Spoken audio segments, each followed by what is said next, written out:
Hello दोस्तों, कैसे हैं आप सभी। उम्मीद करता हूं आप सभी बहुत ही अच्छे होंगे। तो आज के इस वीडियो में हम पढ़ने वाले हैं क्लास 11th का रसायन विज्ञान का दूसरे यूनिट जो है परमाणु की संरचना का दूसरा वीडियो है, जिसमें हम पढ़ने वाले हैं एक्स किरण के बारे में कि एक्स किरण क्या होता है, इसकी उत्पत्ति कैसे हुई, इसके बारे में हम सब कुछ जानेंगे बहुत ही डिटेल में, जो कि आपको बहुत ही अच्छा लगेगा। तो चलिए दोस्तों वीडियो को शुरू करते हैं। तो हम पढ़ते हैं एक्स किरण के बारे में हमें जानना है कि एक्स किरण होता क्या है। एक्स किरण, या इसे हम एक्स रे के नाम से भी जानते हैं, इंग्लिश में इसे एक्स रे भी कहते हैं। तो सबसे पहली बात ये आती है कि एक्स किरण जो है, एक्स किरण की खोज किसने किया। ठीक है, तो यदि हम इसके खोज पे बात करें तो एक्स किरण की खोज यहाँ पे मैं लिख दे रहा हूँ सबसे पहले कि एक्स किरण की खोज।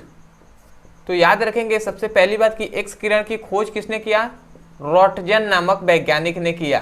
ठीक है, रॉटजन नामक एक वैज्ञानिक थे जिन्होंने क्या किया भैया, एक्स किरण की खोज किया। और उन्होंने कैसे किया ये हम समझते हैं। यहाँ पे उन्होंने जैसे ही जब कैथोड किरणों की खोज हुआ उसके पश्चात उन्होंने क्या लिया, जैसे यहाँ पे एक सबसे पहले यहाँ पे मैं थोड़ा सा फिगर बना दे रहा हूँ। ठीक है, यहाँ पे बता रहा हूँ अच्छे से आपको समझ में आएगा।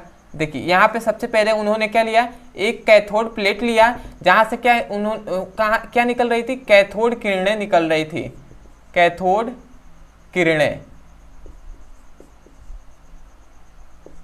एक उन्होंने क्या लिया, कैथोड एक प्लेट लिया जहाँ से क्या निकल रही थी भैया, कैथोड किरणें निकल रही थी। ठीक है, ये आपको ध्यान देना है कि एक इन्होंने कैथोड प्लेट लिया जहाँ से कैथोड किरणें निकल रही थी। और ये किरणें क्या करती थी, ध्यान दीजिएगा, ये किरणें एक उच्च गलनांक वाले धातु से क्या करती थी, टकराती थी। ये क्या है, एक उच्च गलनांक वाला धातु है।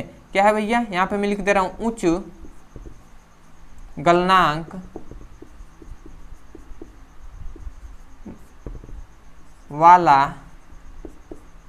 वाले धातु। ठीक है, समझिएगा, सबसे पहले जो एक्स किरण है वो निकलती हैं और वो उच्च गलनांक वाले धातु से टकराती हैं। अब जैसे ही ये टकराती हैं तो जब टकराएंगी ना एक्स किरण, जब उच्च गलनांक वाले धातु से टकराती हैं तो यहीं से एक्स किरण का निर्माण होता है। तो यहाँ से क्या निकलती हैं, एक्स किरण निकलती हैं। ये जो निकल रही हैं ये क्या है भैया, एक्स किरण है। ये बात आपको ध्यान देना है। कैसे निकला, जब एक्स किरण, जब कैथोड किरणें, ठीक है, जब कैथोड किरणें किसी उच्च गलनांक वाले धातु से टकराती हैं तो एक्स किरण का निर्माण होता है। ठीक है, ये बात हमने जान लिया। उसके बाद भैया ये जो एक्स किरण जाती है ना, तो ये एक पदार्थ है जो क्या है, एक जो क्रिस्टल है जिसको हम कहते हैं K4Fe। समझिएगा, ये एक क्रिस्टल है K4FeCN का होल 6। ये एक क्रिस्टल है। ठीक है, इससे टकराती है। ये कोई क्रिस्टल है। ठीक है, ये कौन सा क्रिस्टल है, K4FeCN का होल 6 वाले क्रिस्टल से ये जब एक्स किरण टकराती हैं तो टकराने के पश्चात यहाँ पे एक फोटोग्राफी प्लेट होता है। समझिएगा, यहाँ पर एक क्या होता है, फोटोग्राफी प्लेट होता है। इस प्रकार आप ध्यान दीजिएगा, इसको क्या कहते हैं, फोटोग्राफी प्लेट।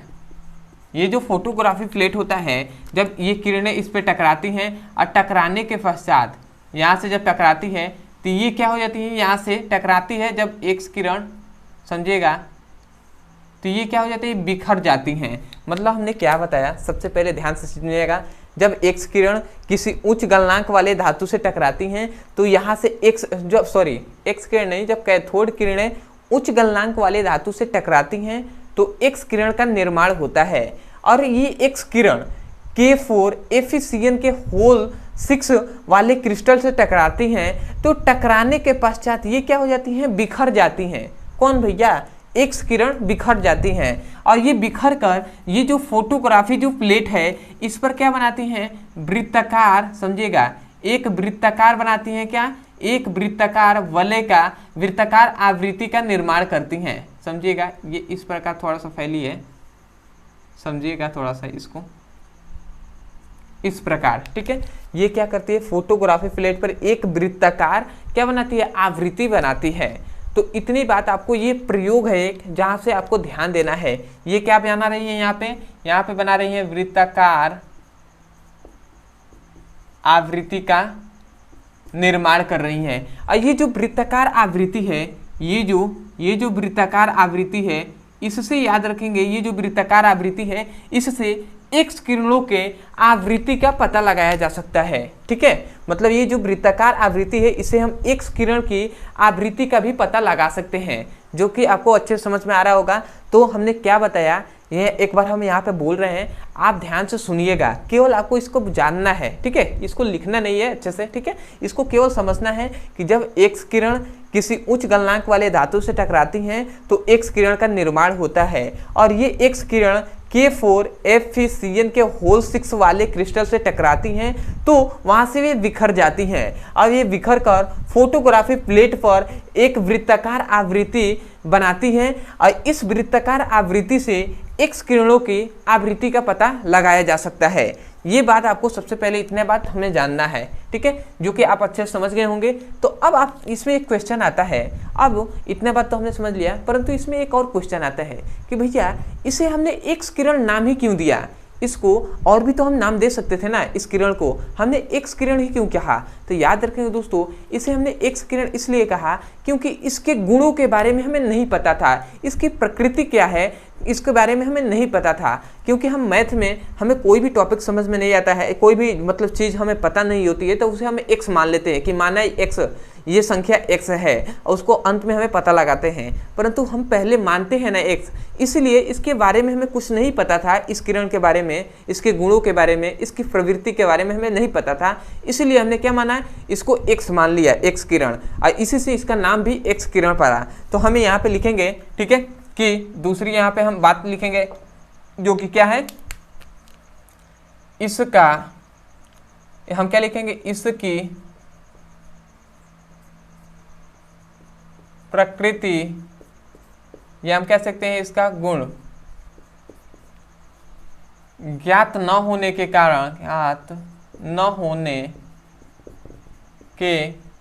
कारण इस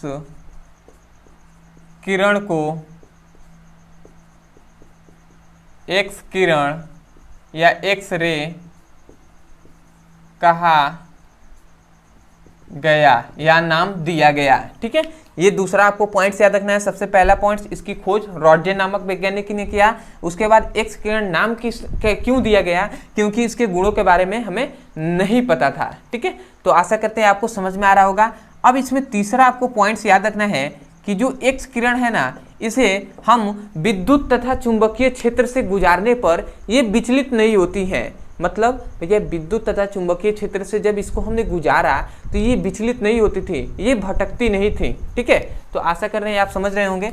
तो यहाँ पे आपको तीसरा बात लिखना है कि विद्युत तथा चुंबकीय क्षेत्र से गुजारने पर भी एक्स किरण विचलित नहीं होती हैं,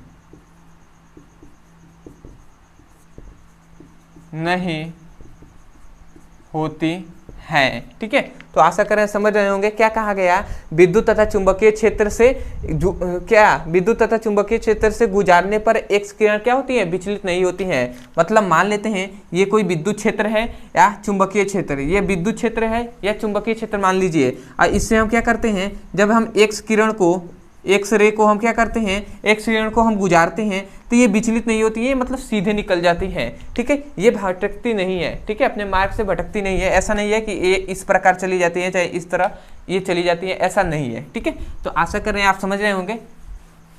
तो ये इसमें बात बताया गया है। तो इससे हमें क्या निष्कर्ष निकला, जब ये भैया विद्युत तथा चुंबकीय क्षेत्र से गुजरती हैं तो भैया ये विचलित नहीं होती हैं। तो इससे हमें यही ना पता चला कि जो एक्स किरण है इस पर कोई आवेश नहीं होता है, क्योंकि आवेश होता तो जरूर क्या हो जाती है, वो विचलित हो जाती।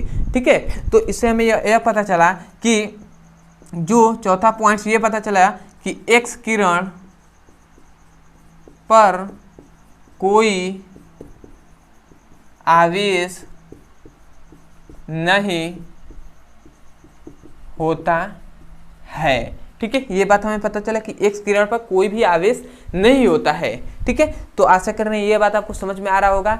उसके बाद याद रखना है आपको कि जो एक्स किरण होता है उसका तरंग दैर्घ्य, तो याद रखना है आपको 5वां पॉइंट्स में कि एक्स किरण जो होता है एक्स रे का या एक्स किरण का तरंग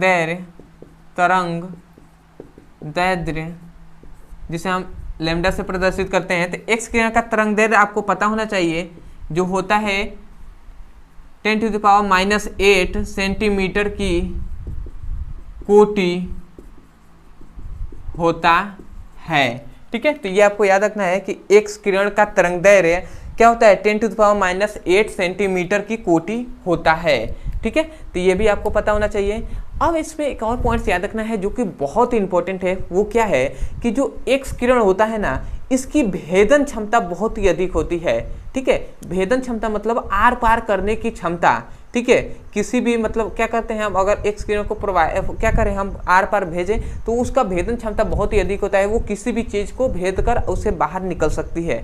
ठीक है, तो इसका हम लिख सकते हैं कि इसकी भेदन क्षमता याद रखेंगे, छठा में हम लिख सकते हैं कि इसकी मतलब एक्स किरण की भेदन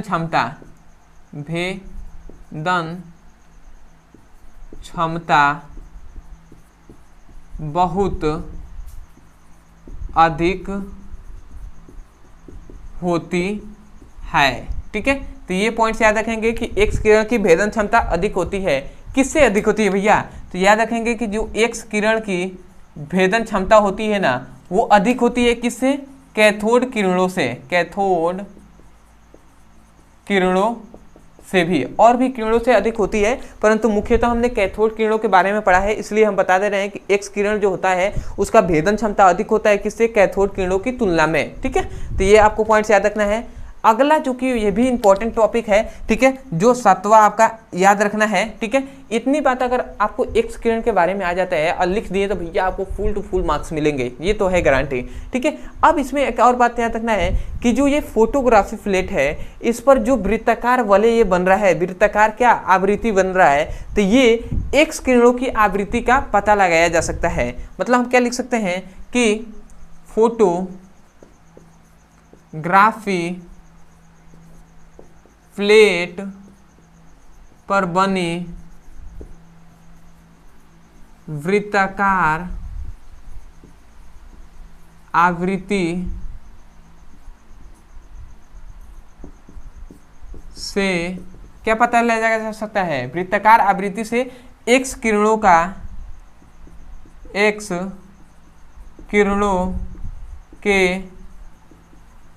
आवृत्ति का पता लगाया जा सकता है। ठीक है, तो आशा कर रहे हैं समझ रहे होंगे। मतलब क्या बताया गया, फोटोग्राफी प्लेट पर जो बनी वृत्ताकार जो क्या होती है आवृत्ति होती है, इससे हम एक्स किरण की आवृत्ति का पता लगा सकते हैं। तो आशा करते हैं दोस्तों सबसे पहले तो आपको समझ में आ गया होगा, तो आप इसका स्क्रीनशॉट ले लीजिए, उसके बाद हम देखते हैं। तो आशा करते हैं दोस्तों आपने अच्छे से स्क्रीनशॉट ले लिया होगा। तो एक्स किरणों के बारे में हमें जितनी भी बातें जानना है क्लास 11th में, वो हमने इस टॉपिक में इस वीडियो में हमने बता दिया है। ठीक है, तो आपको आशा करते हैं बहुत ही अच्छे से समझ में आया होगा, और ये जितने भी पॉइंट्स लिखवाए गए हैं ये आप नोट्स में लिख लिए होंगे। तो मैं यही कहूँगा, यदि आप हमारे चैनल पर नए होंगे तो सबसे पहले तो चैनल को सब्सक्राइब कर लीजिएगा, वीडियो को लाइक कर दीजिएगा, और हो सके तो हमें कमेंट सेक्शन में ज़रूर बताइएगा कि आपको वीडियो कैसा लगा। अदरवाइज आप भी देख सकते हैं कि चैनल पे भी उतने ज़्यादा सब्सक्राइबर नहीं है, तो आप हो सके तो अपने जो फ्रेंड्स हैं उनके पास चैनल के जो लिंक होता है, वीडियो का लिंक होता है, उसे शेयर कर सकते हैं। ठीक है, इससे वो भी अच्छे से पढ़ सकते हैं और हमारा भी कुछ सपोर्ट हो जाएगा। तो आशा करते हैं आप समझ गए होंगे। दूसरी सबसे इंपॉर्टेंट बात, यदि आपको क्लास 11th का फिजिक्स, केमिस्ट्री और बायोलॉजी का सीरियसली पढ़ाई करना है, चैप्टर वाइज सीक्वेंस में एक एक करके वीडियो को देखना है, तो आपको इस वीडियो के डिस्क्रिप्शन जो बॉक्स होता है उसमें आपको फिजिक्स, केमिस्ट्री, बायोलॉजी तीनों का लिंक दिया जाएगा। उस लिंक पर क्लिक करके आप चैप्टर वाइज सीक्वेंस में एक एक करके वीडियो को पढ़ सकते हैं और अपने सुंदर से नोट्स बना सकते हैं। अदरवाइज यदि कोई भी टॉपिक समझ में नहीं आता है स्कूल और कोचिंग में, तो उस टॉपिक का नाम लिखना है यूट्यूब पर और अंत में हमारे चैनल का नाम लिख देना है, आपको वो वीडियो मिल जाएगा। आप वहाँ से जाकर अच्छे से पढ़ाई कर सकते हैं। जैसे कि अगर आपको एक्स किरण नहीं समझ में आ रहा है तो आप यूट्यूब पे लिखिए एक्स किरण ब्रदर सर, आपको वो वीडियो मिल जाएगा, वहाँ से जाकर आप अच्छे से पढ़ाई कर सकते हैं। ठीक है, या अदर कोई भी टॉपिक समझ में नहीं आता है और इस प्रकार लिखने से एक्स किरण ब्रदर सर आपको इस प्रकार कोई भी टॉपिक नहीं मिलता है, तो आपको एक नंबर दिया जा रहा है, जो ये नंबर है 8874726058। इस नंबर पे आपको केवल क्या कर देना है, उस टॉपिक का नाम लिखकर हमें मैसेज कर देना है, आपको उस टॉपिक का वीडियो का लिंक दे दिया जाएगा तुरंत। या कोई भी समस्या है तो आप इस नंबर पे मैसेज कर सकते हैं। तो चलिए दोस्तों, आज के लिए इतने ही, मिलते हैं अगले वीडियो में, तब तक के लिए धन्यवाद। जय हिंद, जय भारत।